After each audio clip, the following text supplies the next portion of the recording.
श्रद्धालुओं को प्रयागराज लाने और ले जाने के लिए ट्रेनें सुचारू रूप से चल रही हैं। ज्यादा से ज्यादा लोग ट्रेनों में सफर कर सके, इसके लिए अनरिजर्व्ड क्लास की ट्रेनें अधिक संख्या में चलाने की व्यवस्था की गई है।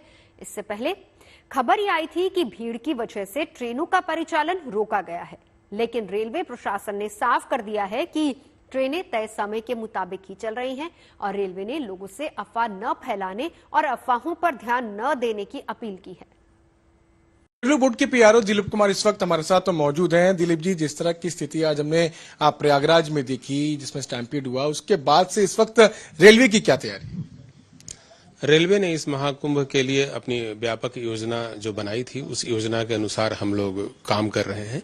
आज मौनी अमावस्या का दिन है और आज हमारी प्लानिंग थी कि मौनी अमावस्या में स्नान करने के बाद जब भारी संख्या में श्रद्धालु अपने अपने घरों की ओर रवाना होंगे तो हम वहां से ऐसी अनरिजर्व क्लास की ट्रेनें अधिक संख्या में चलाएं जिसमें ज्यादा लोग सफर कर सकें। इसी उद्देश्य से आज हम लोगों ने कुछ गाड़ियों का मार्ग परिवर्तन पहले से कर रखा है और साथ ही कुछ गाड़ियों को हम लोगों ने सूबेदारगंज से खुलवाने का फैसला किया था, जो नियमित गाड़ियां हैं। जो प्रयागराज क्षेत्र का जो स्टेशन है, खास करके प्रयागराज और प्रयाग, वहां से हमारी योजना है कि ज्यादा संख्या में हम अनरिजर्व्ड क्लास के पैसेंजर्स को बाहर निकालें, उनको उनके गंतव्य स्थान तक के लिए ले जाएं और इसी के आलोक में आज प्रयागराज स्टेशन से अधिक संख्या में हम लोग अनरिजर्व क्लास की ट्रेनें चला रहे हैं। लेकिन कुछ ऐसी रिपोर्ट्स भी आई कि कुछ ट्रेन जो है वो कैंसिल कर दी गई है प्रयागराज की तरफ जाने वाली, उसमें कितनी सच्चाई है? मिडनाइट के बाद जब घटना घटी तो एक दो ट्रेन को कुछ समय के लिए रेगुलेट किया गया था। अब वह रेगुलेशन भी ठीक कर लिया गया है।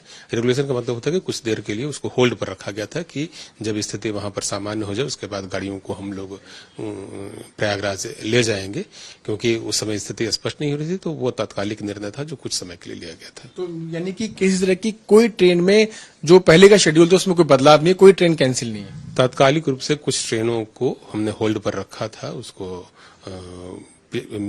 पूर्व के स्टेशन पर रखा था।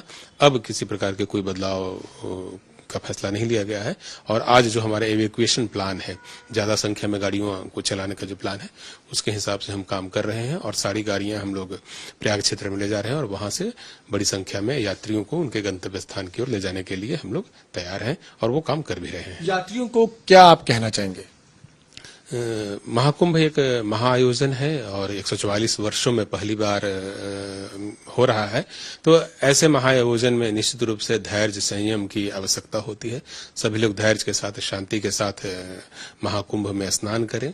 संगम पवित्र क्षेत्र है, पवित्र भूमि पर यदि कोई अफवाह फैलाने की कोशिश करता है तो अफवाहों पर ध्यान न दें, अपने विवेक से, अपनी बुद्धिमत्ता से काम लें और अपनी आस्था के हिसाब से संगम में डुबकी लगाएं। डुबकी लगाने के बाद किसी भी मोड का इस्तेमाल करते हुए, रेल हो, वायु मार्ग हो, सड़क मार्ग हो, उसका इस्तेमाल करते हुए सुरक्षित अपने अपने घरों की ओर जाएं। एक आखिरी प्रश्न, लोगों में रूमर्स ना फैले, स्टैम्पेड ना हो, इसको लेके क्या तैयारी की गई रेलवे प्रशासन के द्वारा? रेलवे प्रशासन द्वारा इस बार रेलवे परिक्षेत्र में 1200 से अधिक कैमरे लगाए गए हैं। हमारी जो मॉनिटरिंग सिस्टम है वो 5 स्तरों पर भी काम कर रही है। प्लेटफॉर्म स्तर पर मॉनिटरिंग की जा रही है क्राउड की। इसके बाद स्टेशन स्तर पर हम लोगों ने मिनी कंट्रोल रूम स्थापित कर रखा है, वो सभी स्टेशनों पर है जहां पर के अधिकारियों की प्रतिनियुक्ति की गई है। मंडल स्तर पर भी एक वार रूम बनाया गया है और जोनल लेवल पर भी निगरानी की जा रही है। इसके अलावा रेलवे बोर्ड में भी हम लोगों ने एक वार रूम बनाया है जहां से 24 घंटे गाड़ियों की स्थिति और कितनी भीड़ जो है वह स्टेशनों की ओर आ रही है, इस पर हम लोग निगरानी रखे हुए हैं। तो रेलवे ने साफ किया कि ट्रेन के शेड्यूल में किसी तरह का कोई बदलाव फिलहाल नहीं है। हालांकि जब रात में ये घटना घटी थी तो उसके बाद कुछ ट्रेन को होल्ड पर किया गया था, डाला गया था, लेकिन कोई ट्रेन कैंसिल नहीं हुई है और साथ ही साथ सुचारू रूप से जो रेल का काम है वो प्रयागराज स्टेशन पर जारी है। कैमरामैन मृदुल के साथ मैं पीयूष मिश्रा, दिल्ली।